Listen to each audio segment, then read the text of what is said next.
Hey guys, Old Guy Gaming here, back again with another MTG Arena video, and tonight we're going to be covering over the best free-to-play decks in Magic Arena, in RNA Standard at least. So if you are new to the channel or new to the series, a free-to-play deck is designed for new players coming into the game who have not a lot of wildcards to build up decks and are looking to build up good, fast-winning decks as quickly as possible, comprised mostly of common and uncommon cards. This is also good for those people who are on the free-to-play model as well, who don't want to spend a ton of money on buying gems to get packs and can just go through and open through and get packs. Again, I define a free-to-play deck as a deck that consists mostly of common and uncommon cards with a maximum of no more than 4 rare or mythic cards. So I've intentionally avoided these two decks. They are glaringly obvious where we stand now at the end of Ravnica Allegiance Standard, and that is Mono Blue Tempo and Red Burn. The reasons why I've avoided these for the most part are because, well, they're blatantly obvious. They are really, really good in the meta currently. Some of them are winning tournaments so far at the Pro Tour level, and kind of want to avoid them only because, well, you should be able to figure these ones out. However, it dawned on me as we get to the end of this series, at least for now until War of the Spark comes out and we're opening packs, and that's coming later in the week, I hope, that some new players to Arena might not know what are two of the best decks that you can make in a free-to-play format. So let's go ahead and dive in and take a look at how I build my two decks.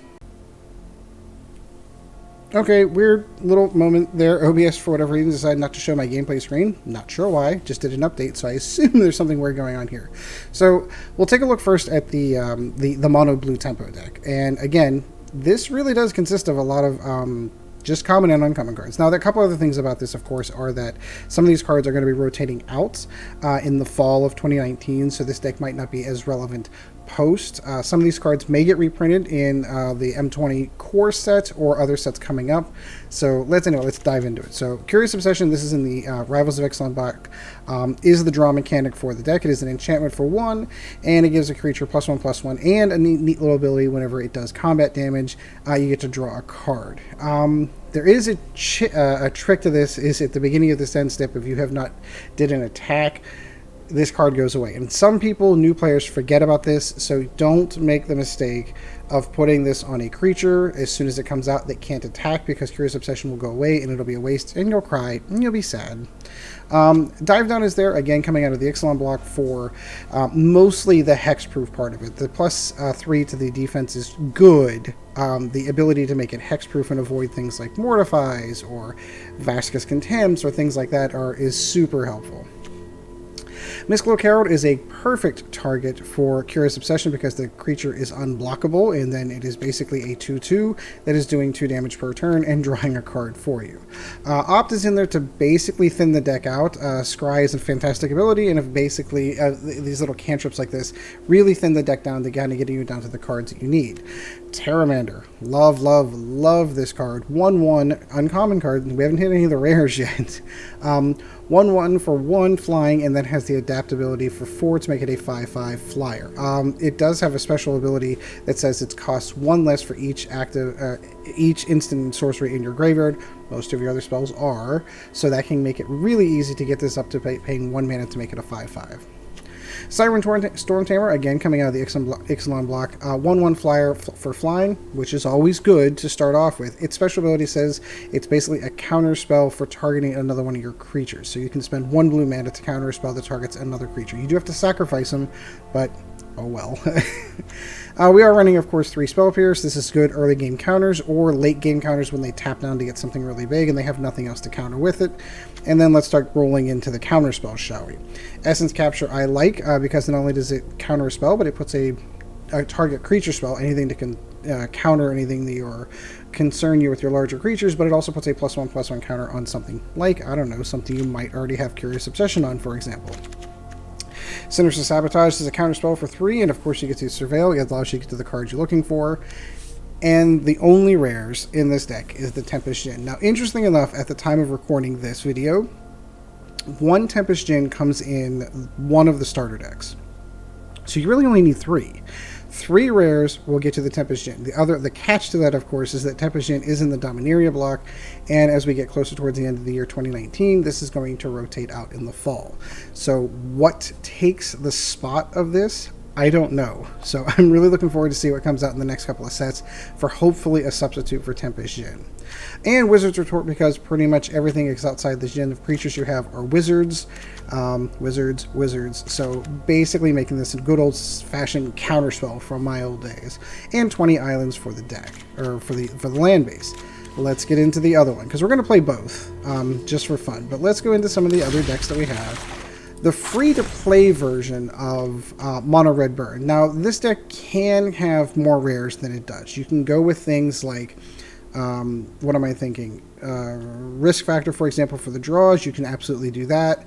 There's a couple other spells you can put in here in the rare slot. This is mostly the common wizard variety of the deck. So we start off with Fanatical Firebrands, all common slots. Ghitu Lavarunner coming in as a 1/1, but if you've cast more than one spell, more than 2 spells in your graveyard, they are now, it's a 2/2 with haste. Fantastic. Shocks are amazing. I'm sure we'll continue to see this card printed infinitum. Lightning Strike, again, fantastic card. These are all your direct damage burn spells. Your only rares in this version of the Mono Red Burn deck is the Runaway Steam-Kin. Now, I chose this card for its mana generating ability because every time you cast an instant or sorcery spell, it gets a counter on it and it gets bigger, but then you can pull those counters off to cast more spells. So when you have more spells in hand, you can just continue to use its ability to burn your opponent down. Flame of Keld takes the place of what should be Risk Factor in this deck. It's still a good uncommon. You discard your hand on the first chapter of the saga, draw 2 extra cards, and then on the final chapter of it, it does an additional 2 damage for any red damage. And of course, this is all straight red damage. Viashino Pyromancer, when it comes into play, does 2 damage to your opponent, and of course is a wizard. That'll come into play here shortly, as is the Ghitu Lavarunner, also a wizard. Light Up the Stage is one of your great, love this card. One of your additional for card draw. Whenever you do damage to an opponent, it only costs 1 mana and allows you to exile the top 2 cards of your library, and then you're able to pull those out and cast those until the end of your next turn. Skewer the Critics, love this card. This is basically, as far as I'm concerned, a Lightning Bolt in Standard. All you need to do is do 1 damage to your opponent, and it is a 1 casting cost Lightning Bolt.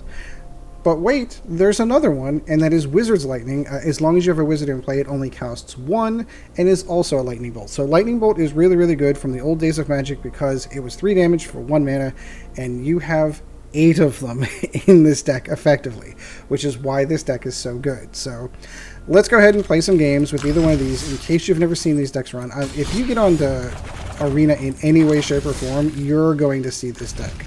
Both of them.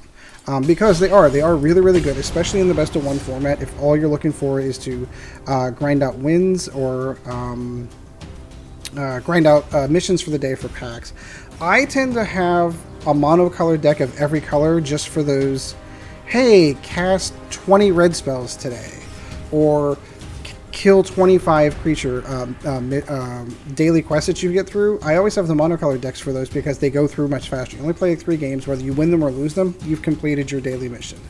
I think I'm going to do a re-up. My most popular video by far on Arena right now is the Economy 101.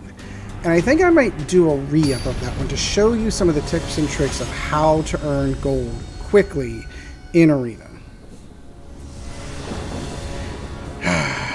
Ooh, this is a good start. No wizards for the Wizard's Lightning, but I think we will go ahead and keep this. Some people can be tempted to hit the shock first thing. I think I'm going to wait.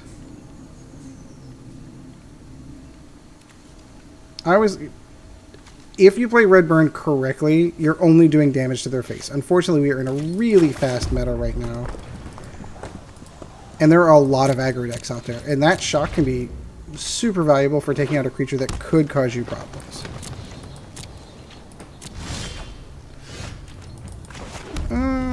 I think I'm going to go with the Steam-Kin. Since we are looking at green, I don't see a ton of direct damage.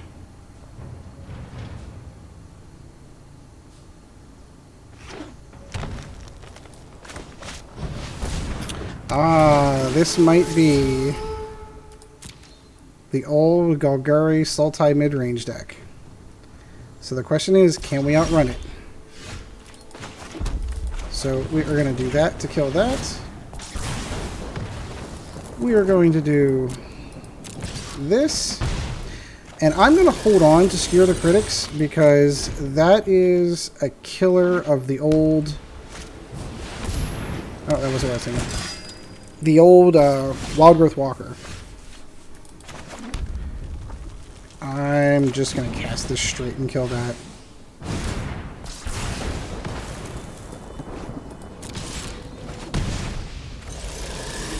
Nope, I am holding off. I thought with the beginning of the Explorer package there, he might be running Wild Growth Walkers. Now, if he does have one in hand, he's probably hanging on to it. Ooh, an Ixalan's Binding. That's not cool. Yeah, he's got a bit of an Explorer package. He's probably got Wild Growth in there. So most likely he is going to Ixalan's Binding or... Yeah, if he's going to do it, we need to get as much damage in as possible with it.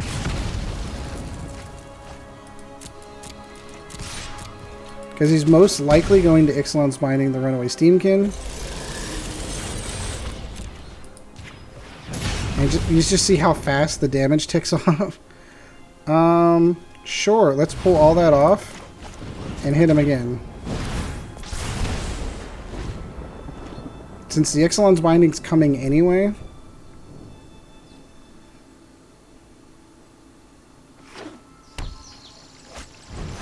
Shalai. Interesting choice.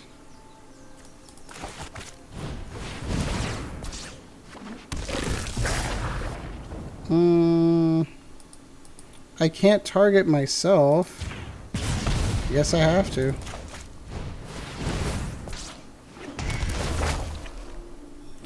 And I'm going to swing in. And he's got a choice of going down to 1 or blocking with Shalai. And he chose to go down to 1.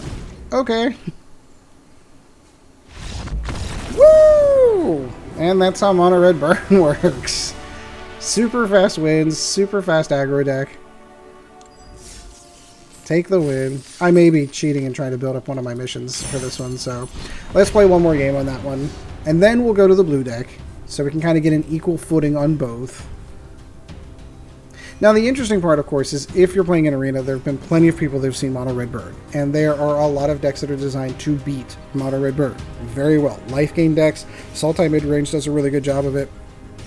Mono Green Stompy. I love playing my Mono Green Stompy and hitting a Mono Red deck, because by the third turn, I've got creatures big enough that he needs multiple spells to kill, and I can block all of his aggro.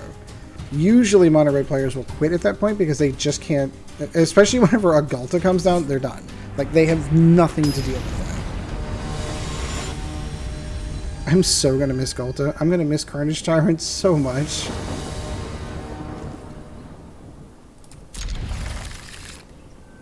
This is a total keeper. Has everything we want. Now, that is the downside, of course, to Mono Red Burn decks. Again, if you haven't seen one, they burn through their hand really, really fast. So you need these draw mechanics to be able to get more cards into your hand. Not sure what we're waiting on, but we shall say hello.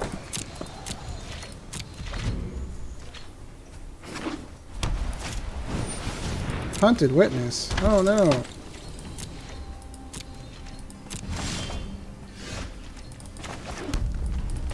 So we're going to drop the Firebrand.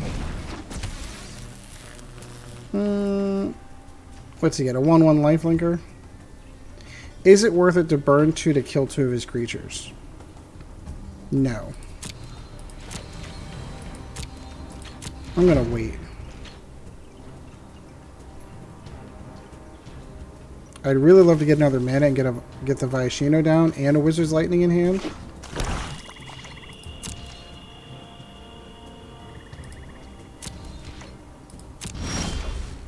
Perfect. We're going to go with the Viashino. We're going to do 2 damage. Punch him in the face one more time.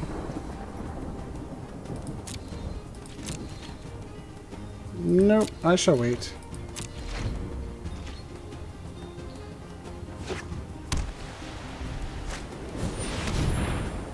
And it's a good thing we did. You're tempted to use that shock on that little 1/1 that's never going to really bother you. Because then you can do this. He actually helps us out by doing an additional damage to him. We're Wizard's Lightning him as well.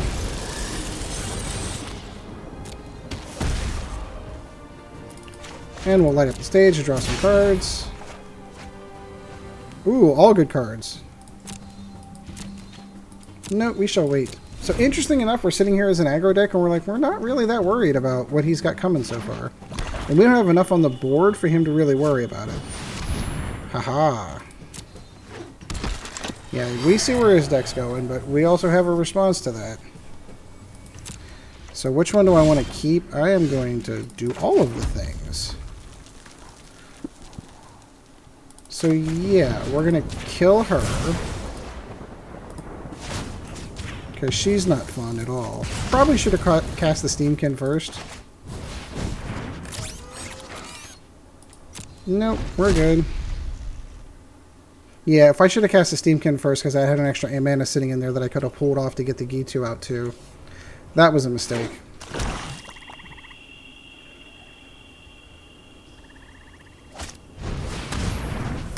Oh ho ho. Plague Crafter. I will absolutely sacrifice my Viashino.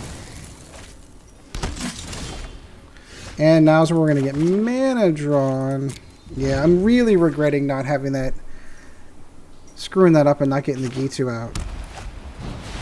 Seraph of the Scales. Again, we have an answer for her. We just need a Lightning Strike.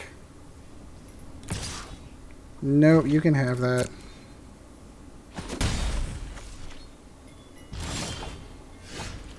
Interesting how one little misplay can kill it. Well, we can kill Plague Crafter. This at least puts us over his life linker.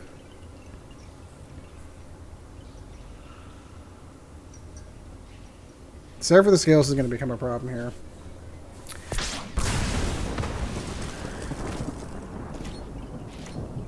Nope.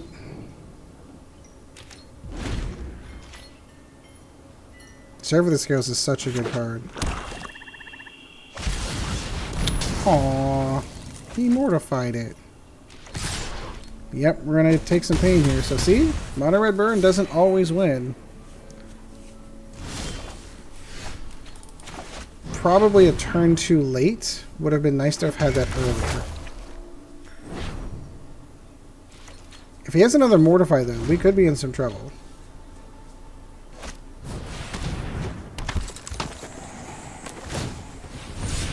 Vigilance, sure.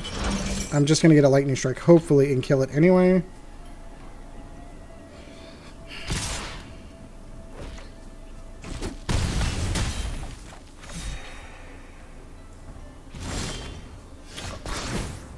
No more mana. No more mana. Or just nothing but mana. That works too.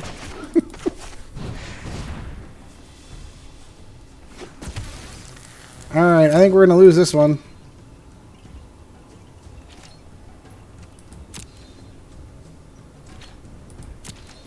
Because we're definitely eating the 4 from the Seraph of the Scales. Now, the interesting part about that is it's going to do an additional 2 damage, so I can still kill Seraph of the Scales with the Firebrand.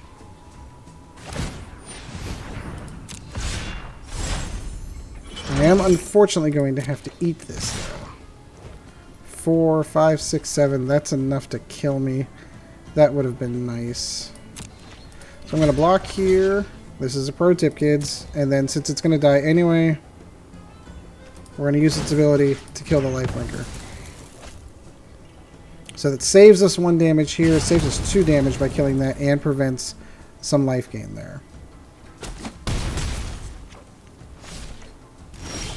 Oh, nothing but mana.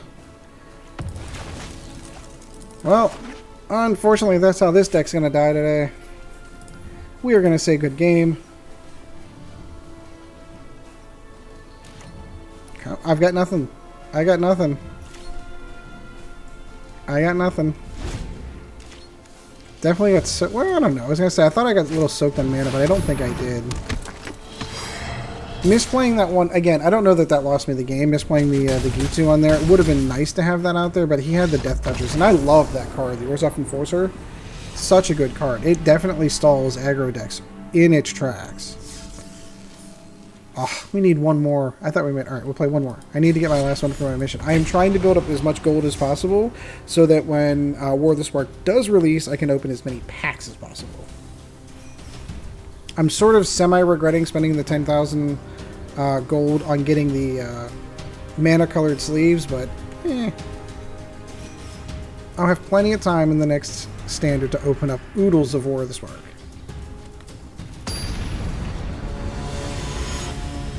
I'm not sure how I'm feeling about Wizards putting the end of the story. I don't know if anybody even cares about this story, but Wizards announced today that they are putting... they are doing something they haven't done in, I don't know, a decade, and producing a novel for the War of the Spark story, and they're making it a paywall. You have to go out and actually buy the book. Now, they haven't done that in a long time. All the other stories that are... Ooh, is this a mono-red on mono-red action? It looks like...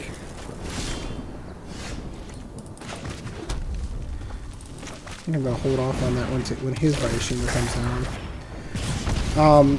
So Wizards traditionally over the last decade or so has put all the story arcs online on Daily MTG, and you can read the story. Oh, this is going to be Is It Drake's. And you could read the story of whatever was going on. And I'm going to hold all of these for his Drakes. For free on MTG on Daily MTG.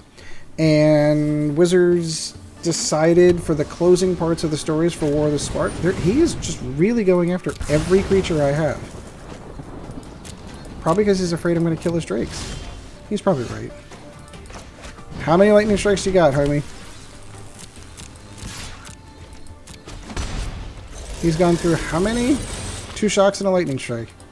He's burning all his burn spells. And then there was white.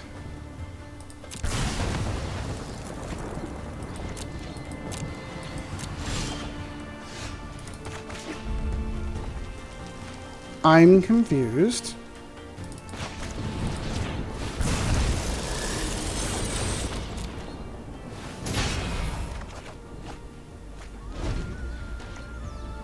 That's interesting. I'm not sure what's going on here.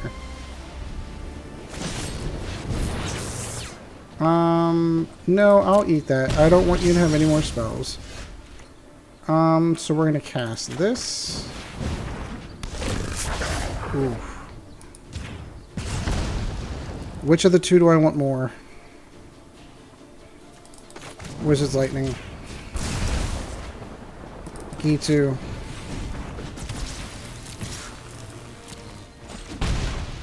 I'm sorely gonna regret letting that go. But I have a distinct feeling that my boy Teferi's coming. I am not going to sit this one out.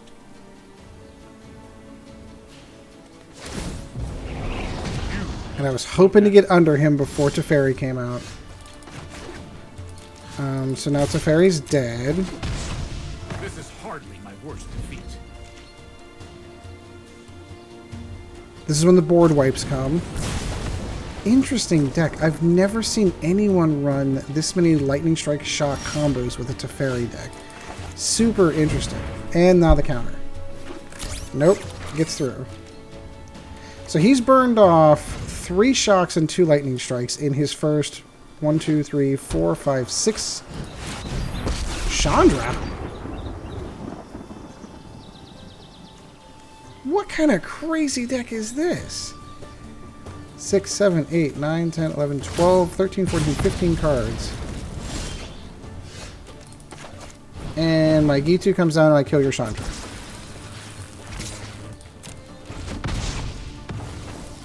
Again, he's negativing. If he'd just leave them there, I wouldn't be able to kill them.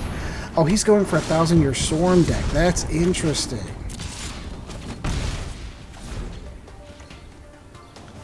The problem with that is he needs multiple cards. So he's got an Opt. He gets another Opt.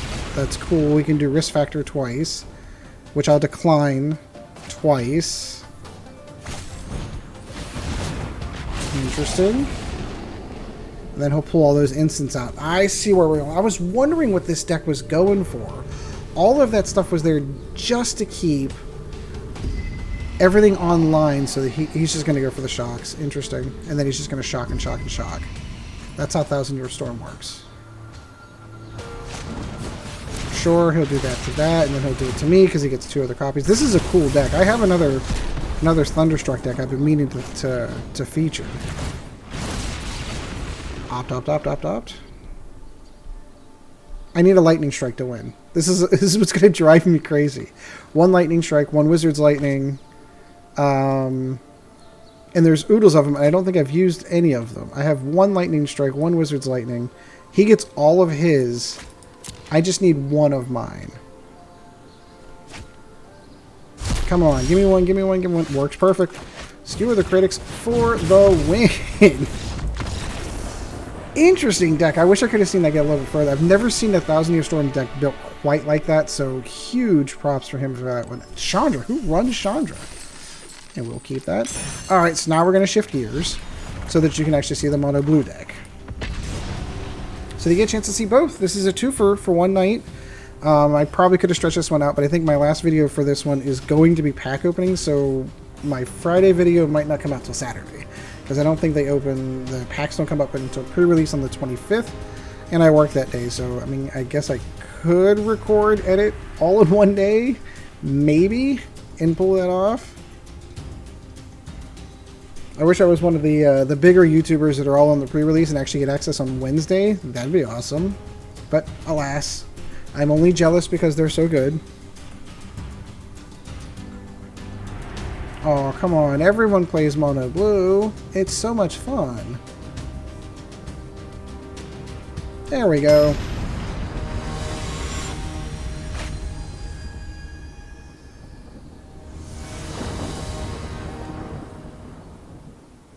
No creatures.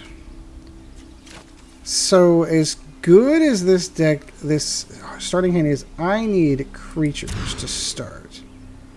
That works. I wish I had a few counters, but it'll have to do.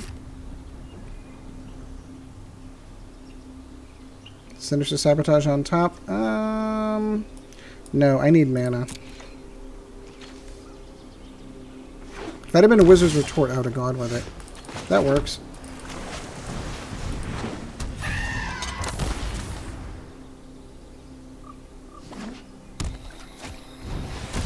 So I need to keep 1 mana alive for Dive Down, because he's playing the Golgari, so he's going to be doing cast downs, he's going to be doing all kinds of stuff. So we're going to keep 1 mana free, put Curious Obsession on it, and away we go with the draw.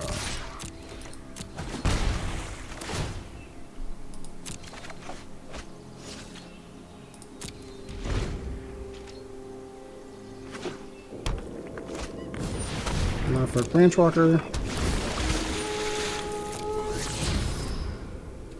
Yeah, this is going to be... I need some counter spells.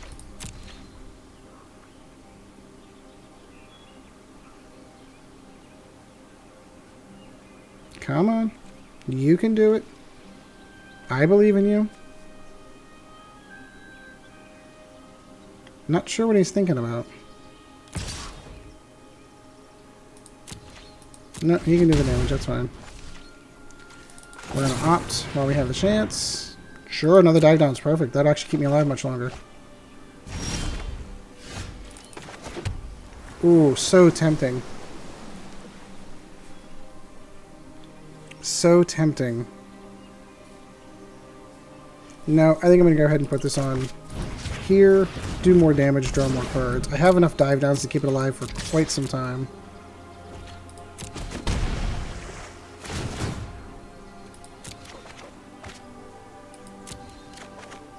See, and now we're getting all the things we need. Midnight Reaper, cool card.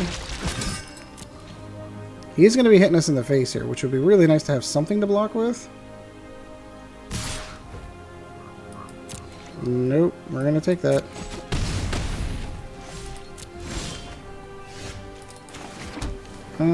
Let's go with the old Pteramander because we can get it big really quick, and then we cast just 1. And I can go down with the Stormtamer. That'll at least give us some blocking power. None of my counters. Okay, there we go.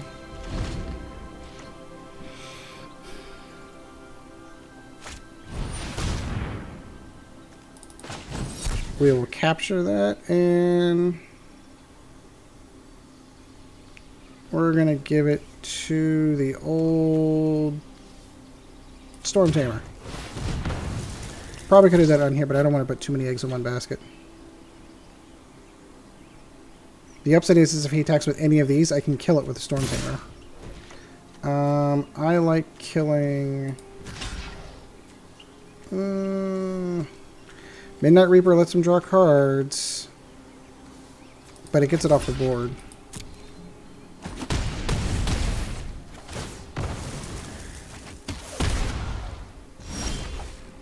Okay, oodles of dive downs. So we're going to go Mist-Cloaked Herald here, Mist-Cloaked Herald here. That'll give us some blockers for the time being.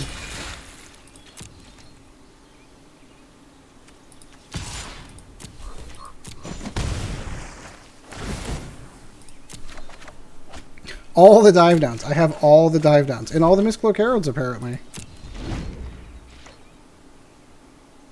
So I can actually survive these attacks. So I'm going to block here. I'm going to block here.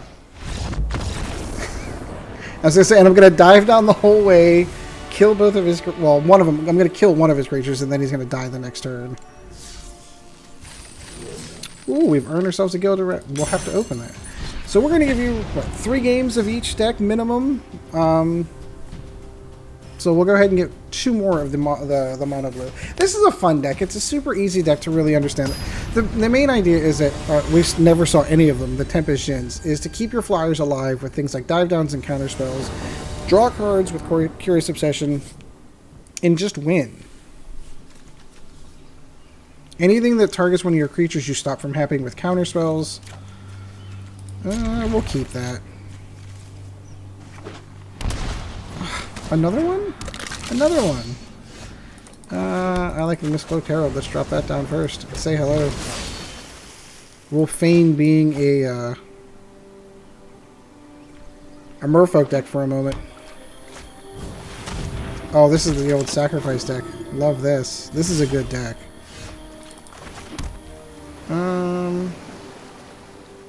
You're a wizard. You're a wizard, Harry. Nope.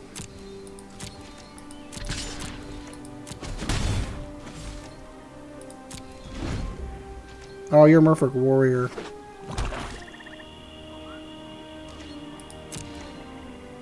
I was gonna say, I assume he's gonna come in on this one.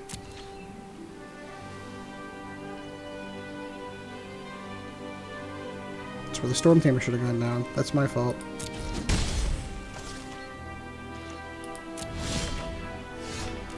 Okie dokie. So, Curious Obsession here to start. He's going to try to do something crazy, and we're going to dive down.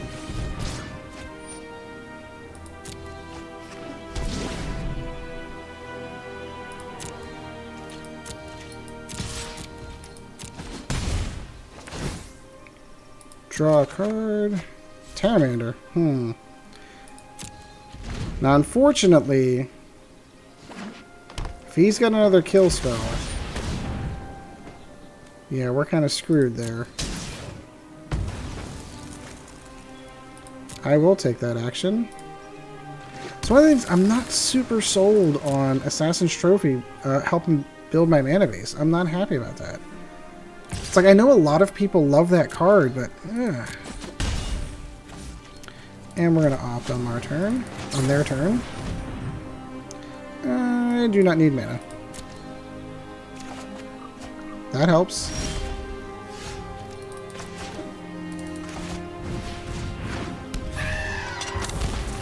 And we shall wait.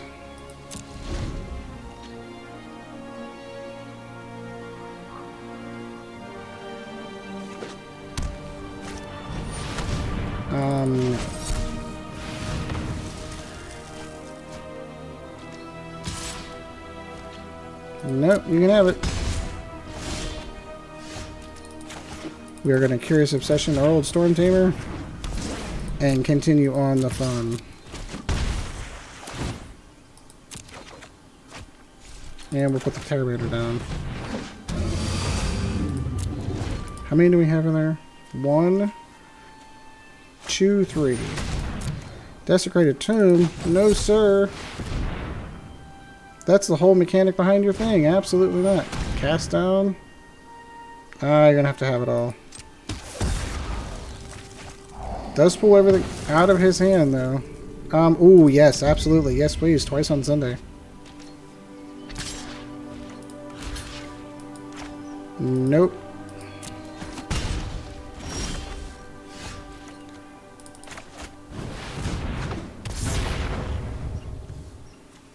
How many do I have? We'll get there.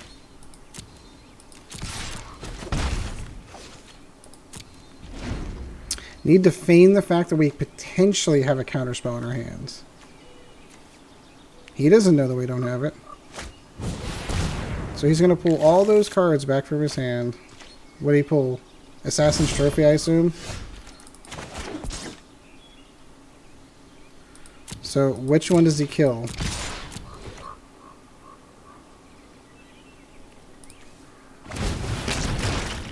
And that's game.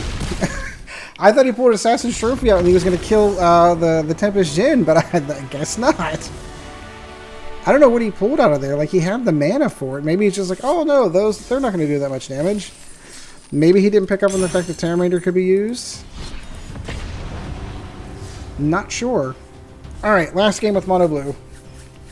Again, you're watching this, like I said, with minor one exception for that Mono Red Burn deck. Like, the decks win. I mean, they win for a reason. They are fast, especially in the best of one format. If you go into like traditional Magic and you're doing best of threes and they can sideboard against you, then that becomes a little bit of a different story. Which is why those decks don't do particularly well in like Pro Tour tournaments, especially the Mono Red Burn. Like, once you see it, you're like, okay, I know how to beat this, and then how to stop it. The Mono Blue one, though, the Mono Blue one's still really good. I mean, you can try to sideboard against it. They just throw in more counterspells, though. So they counter whatever you bring in. Another hand where I wish I had a creature early. This is basically 4 turns, really, of me doing nothing. So no. Good cards, but if I had a Mist-Cloaked Herald in this hand, maybe. Yep, see? There we go. I do need the mana, though. With 3 Wizard's Retorts, I need the mana. Oh, of course. I meant to say hello. Why did I not say hello?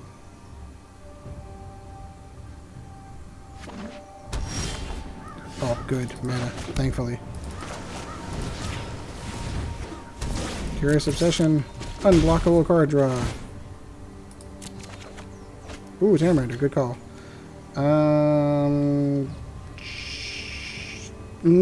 Yeah. I was debating whether or not I should do that. They have black in there, which means they most likely have a Mortify or something down there to kind of kill everything that comes into play. Interesting call. So we're just going to hit them. And we're going to start the Wizard train. The Wizard's Retorts. What do we have? Kaya's Blessing. Whew, wipe everything out. No, I'll take that. And now they're going to do the board wipe.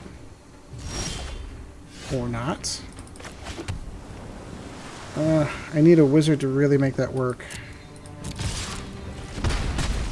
So don't do the... You really do want to cast the Tempest Djinn, but you also need to be able to protect it with a counterspell. So don't put yourself in a position where you've cast the Tempest Djinn, but don't have the mana to back it up with a spell. Like a Dive Down, for example. That helps. Although I have a feeling he's got... I have a feeling he's protecting a board wipe behind all this.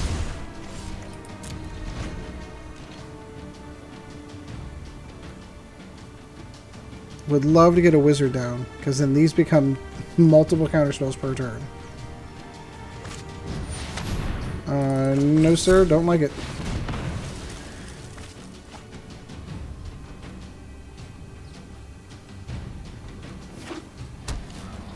Aha, I'll kill this. Nope, gotta dive down too.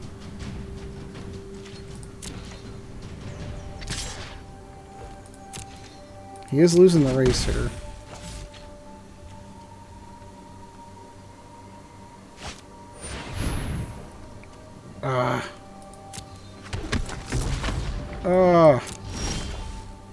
Very nice. Very nice. So if he's going to be doing that, I don't anticipate him doing the board wipe, per se. So I'm going to go ahead and put that down. She does have Death Touch. And unfortunately, Hexproof does not get past Death Touch. But I don't think she has any creatures in the graveyard to really concern us with.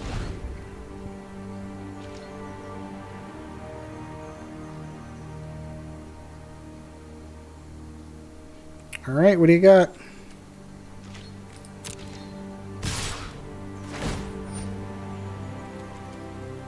Sure, you have no creatures to really do that with, but that's okay. I am going to block here.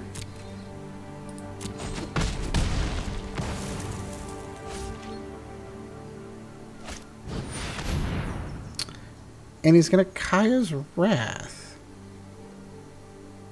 Interesting.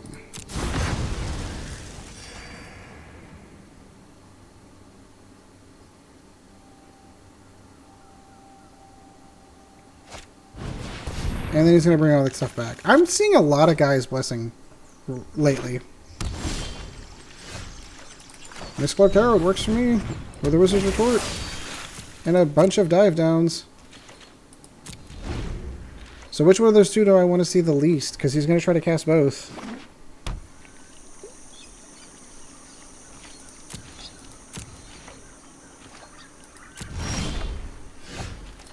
Curious Obsession would be amazing right now. Just to throw that out there.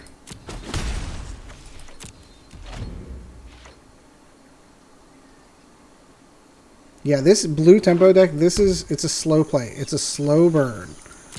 So you need to be prepared for the fact that this game is going... Oh, there we go.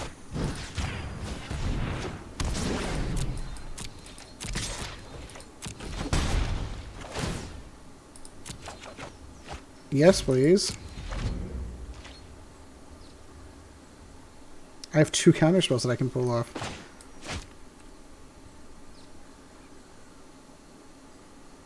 What are we going to do? It's like a standoff. What are we going to do? What are you going to do? No, sir, you cannot. Oh, wait, haha, I snuck in under your counterspell, and I'm going to cast this next. No, because I am going to Spell Pierce you, good sir. Haha! This is why this deck's so irritating. He's slamming his table in frustration. Oh, I can't believe I got past that. That actually happened.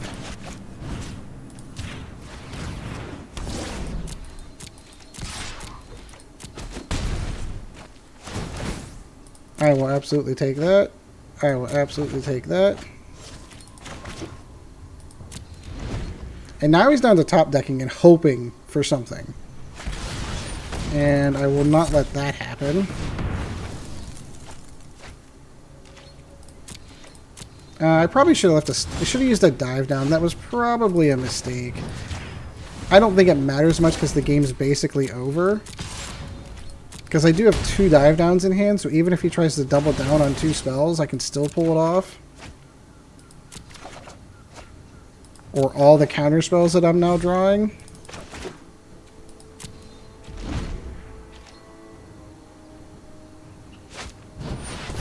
Knight of Autumn. No, sir. I'll counter that. I don't need any more land. Good game.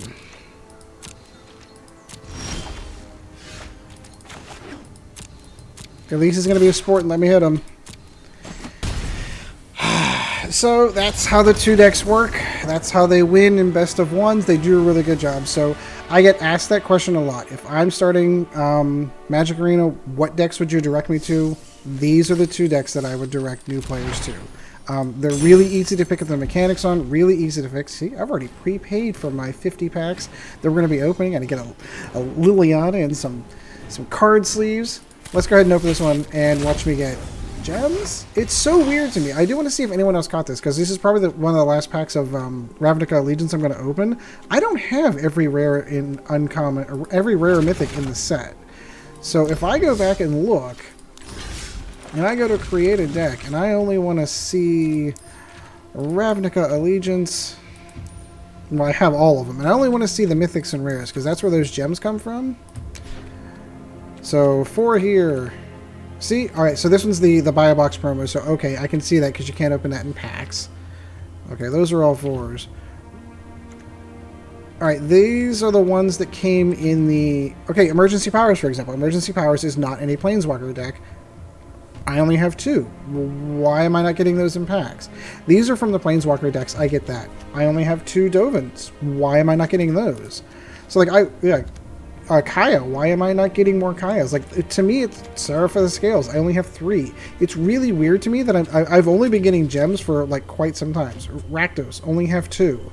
Is it only Mythics that it's doing with? Because it seems to be. It's really bizarre.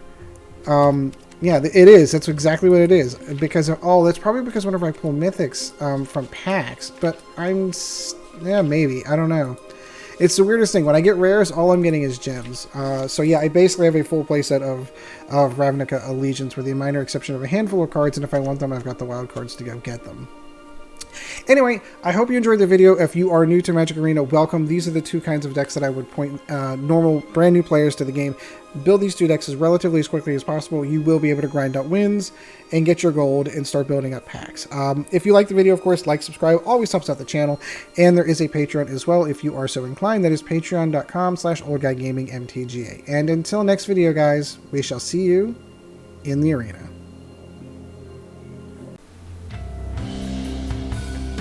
This video was brought to you in no small part by our patrons. If you would like to help out the channel, go to www.patreon.com/oldguygamingmtga, and thank you